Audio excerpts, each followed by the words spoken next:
बिलासपुर जिले के अंतर्गत एक दुखद हादसा हुआ है। एक प्राइवेट बस के ऊपर पहाड़ से चट्टानें और मलबा गिरने की वजह से 17 लोगों की जिंदगी चली गई।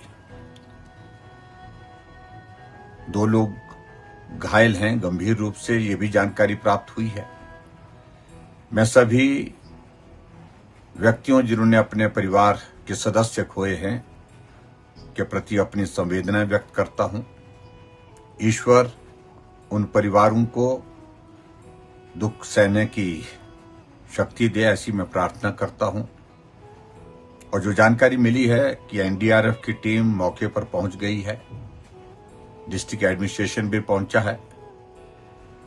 हमारे वहां के स्थानीय विधायक मौके पर वही हैं, जेआर कटवाल जी, और बिलासपुर के विधायक त्रिलोक जम्वाल जी भी वहां पर चले गए हैं। और मैं लगातार उन लोगों के साथ संपर्क में हूं, प्रशासन के साथ भी। मैं अपनी संवेदना व्यक्त करने के साथ साथ मैं सचमुच में बहुत पीड़ा महसूस कर रहा हूं कि इस बार इस बारिश के मौसम में हिमाचल प्रदेश में बहुत सारे लोगों की जिंदगी चली गई। अभी हम उम्मीद कर रहे थे कि हिमाचल प्रदेश में मौसम थोड़ा ठीक हुआ है, अब हम उस आपदा के दौर में से बाहर निकल करके आएंगे।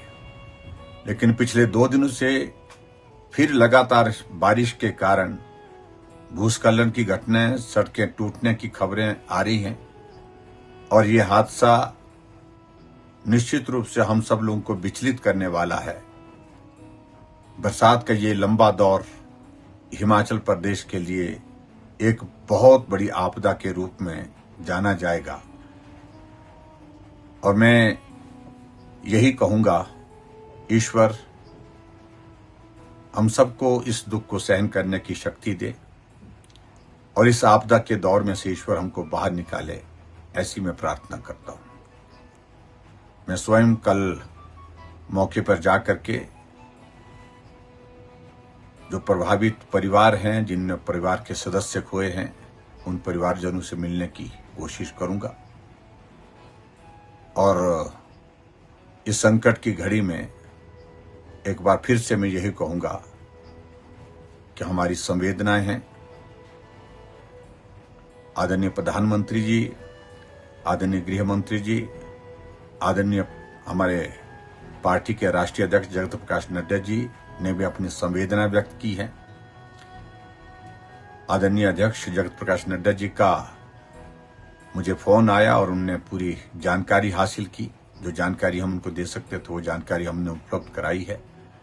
और मौके पर जाकर के कल मैं और डिटेल में जो जानकारी दी जा सकती है वो जानकारी भी दूंगा।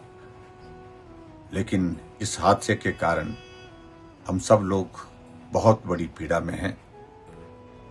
और मैं एक बार फिर से जिन लोगों के परिवार के सदस्य इस हादसे के कारण इस दुनिया से चले गए, उनके प्रति अपनी संवेदना व्यक्त करता हूं।